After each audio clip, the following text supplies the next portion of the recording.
Celebration started Monday, but the party will really get jumping this afternoon as 21st ranked South Dakota battles Murray State in the 108th Dakota Days football game.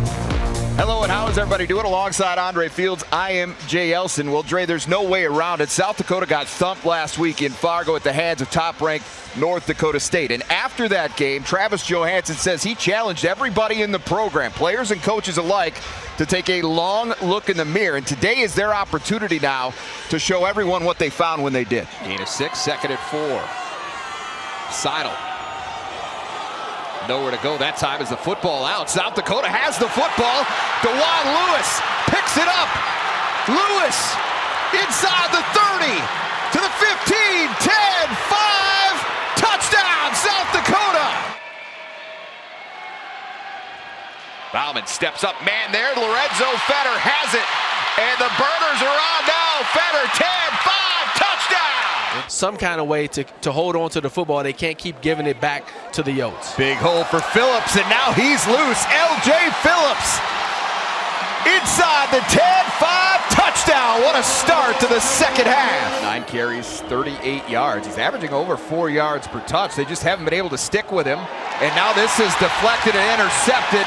That's going to go all the way back for 6. Touchdown, Nathaniel Staling. Or a minute and a half to go, third quarter. Bauman pulls it back, looking to stretch the field. Downfield is Martins, comes back, makes the catch. Touchdown, South Dakota. Top of the screen. But Kaminsky dancing around the pocket, now flushes out. Chris Dixon is there, Roman Tillman streaking in. Is that picked off? Yep. Matt Walsh picked it off. Second interception thrown by Kaminsky in the first half.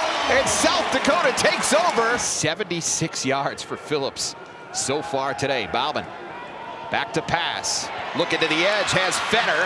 Second big grab of the day for Lorenzo. Fetter makes a bad miss. Touchdown, South Dakota.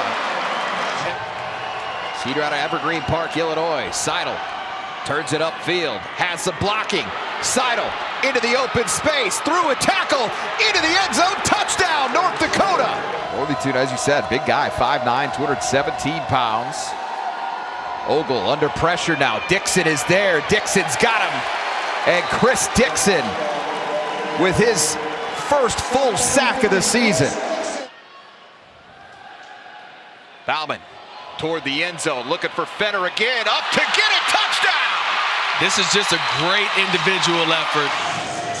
They'll put the ball at the 25-yard line. Everything is untimed. Saw a thriller in Bozeman last week between South Dakota State and Montana State. The Jackrabbits edged the Bobcats 30-24 in double OT. What do we have in store today? Yep. Kyles with the football first. L.J. Phillips, the running back. One wide out, Lorenzo Fetter, left side of the formation. Give us to Phillips. Hasn't found much room to work with down the stretch of this game. That's the best carry he's had in at least 3 possessions for South Dakota. Agreed, and it looks a lot like the earlier first 3 quarters, but the Bears defense has been up to the task. And even there, he had a little bit of space, but a great job of an open field tackle. We didn't see that a whole lot in the first quarter, first half. But right there, you know, these Bears have got some juice. They came out jumping around right before the start of this, so they are not worn down at all. They are energized by being in overtime right now. Under center goes Bauman. Give it in to Phillips. Side steps, one guy. First down for Phillips. Down to the 13-yard line. Yep, and it's off that right side. Again, this is an area where they had a lot of success earlier in the game. Good seal blocks there on the edge. Wyatt Lawson able to kick out and create some extra space for Phillips to get into the hole and get that first down. Down to the 13-yard line. South Dakota 2 touchdowns on the day. 1-yard plunge from L.J. Phillips in the second quarter and a 12-yard touchdown pass from Aiden Bauman to Zach Whitty to start the fourth. That gave them an 11-point lead, but the Bears scored the last 11 as Phillips gets away on the right side. Touchdown, South Dakota. Yep.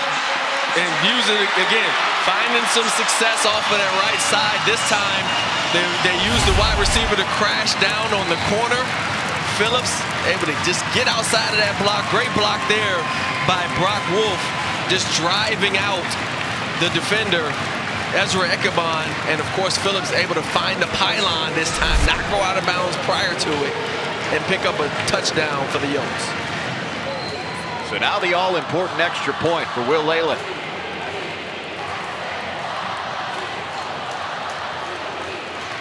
Tyler Ebel, the holder.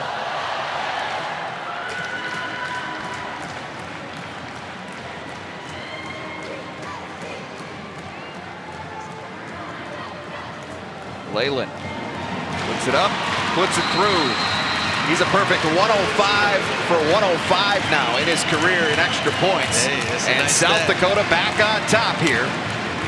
24-17, but the Bears a chance to answer on their opening OT possession. Yeah, and here's the thing about that possession is the Bears defense had done such a good job of stopping and stuffing the run that that's why we were even in overtime at the moment. And then, you know, to see them kind of just give up 3 easy plays to LJ Phillips, obviously that's been the story of this game, but to see that happen now is kind of disheartening if you're a Bears fan. Like, man, we've been doing such a good job stopping the run, and we weren't able to do it now. But can your offense now pick up the slack and bail you out? South Dakota's defense has been tremendous in the red zone today. Need another big stop to try and salt this one away. Gibson, pick play, it looked like on the edge there as Cheeks helped Garrison get away and free, and I think that's what the Coyote sideline is contesting. Keep an eye on 3 here. They have an argument because he actually just comes and looks like he throws a block. You can't do that. You have to make it look like you're trying to run a route. Yeah. He actually runs right into him. That's a clear pick play that was not called. 4th trip of the day inside the red zone for Northern Colorado. They have yet to get into the end zone. Gibson batted down. Dixon. Chris Dixon is playing some good football, Andre. Able to squeeze through the gap. Not a double team, but able to squeeze through there. And again, if you're not going to get home, get your hands up when the quarterback goes to throw. You're able to get that big paw up and knock it down. Coyotes have got those hands up a few different times today on Gibson. Knocks it down, 2nd and 10. They can get a first down at the 1-yard line. Gibson, short drop, looking over the middle, broken up. Mikey Mudd in coverage, intended target was Carver Cheeks. That's just great coverage there. Munn was right with Cheeks. They were both going for the football on this slant route. Great job of turning and getting your head around and making a play on the football defensively. So it'll be 3rd and 10. 2 plays regardless here if you're Northern Colorado. Yep. Don't have to get it all right now.